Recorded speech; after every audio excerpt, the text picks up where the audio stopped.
του τεμπέλη το Παξιμάδι από τον Αναστάση Εφρεμίδη. Ήτανε μια φορά ένας άνθρωπος πολύ τεμπέλης.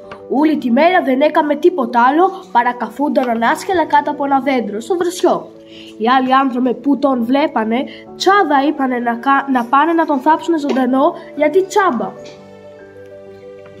Έτσι κι αλλιώς και που ζει ή τα προσφέρει τίποτα, είπανε, και αφού παραγγείλανε μια κάσα τον βάλανε μέσα και κινήσανε για το ταφείο. Στον δρόμο που πηγαίνανε τους συναπάντησε μια γυναικούλα και τους λέει: «Καλέ, πού τον πάτε τον άνθρωπο?» «Πάμε να τον θάψουμε, γιατί και που ζει, ζημιά κάνει».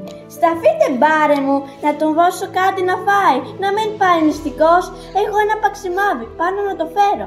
Ο τεμπέλης μέσα από την κάσο ρωτά τη γυναίκα: «Είναι βρεμένο ή ξέρω το παξιμάδι?» «Ξέρω», απαντά η γυναίκα. Τότε να πάνουμε». Γύρισε και είπε ο τεμπέλης, και από τότε πόμεινε να λέμε πως το θέλει βρεμένο το παξιμάδι, εκείνος που τα περιμένει ούλα στο χέρι.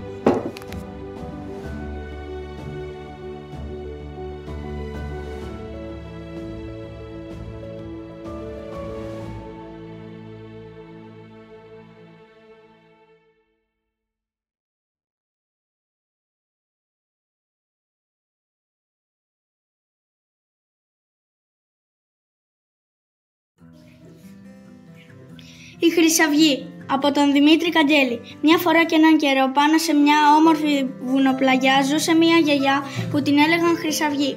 Και την έλεγαν έτσι γιατί ήταν καλή σαν το χρυσάφι. Η γιαγιά Χρυσαυγή δεν ζούσε μόνη της εκεί. Αγαπούσε και περιποιηνόταν τα ζώα.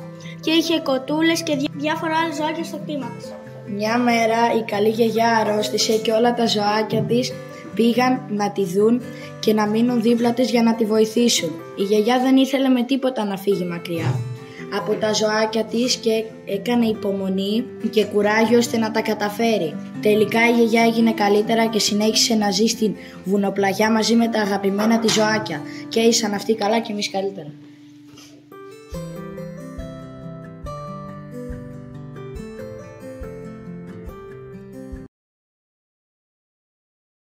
Το παραμύθι της γιαγιάς του Προκόπη Αργύρη.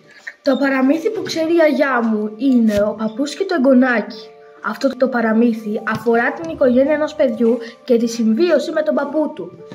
Αρχικά η γιαγιά μου είπε πως ο παππούς του παιδιού είχε γεράσει πολύ. Δεν έβλεπε και επειδή δεν είχε δόντια του χυνόταν το φαγητό. Το παιδί του και η νύφη του δεν τον ήθελαν στο τραπέζι του φαγητού. Μάλιστα, μια μέρα που του έπεσε το πιάτο, η νύφη του φώναξε και του είπε πως θα τρώει πιάσα ξύλινη γαβάθα. Η γιαγιά συνέχισε λέγοντας πως μια μέρα το παιδί τους μαστόρεψε ένα μικρό κούτσουρο. Οι γονείς του απόρρισαν και το ρώτησαν τι φτιάχνει. Το παιδί απάντησε πως φτιάχνει μια ξύλινη γαβάθα για να τους ταΐσει μόλις γεράσουν.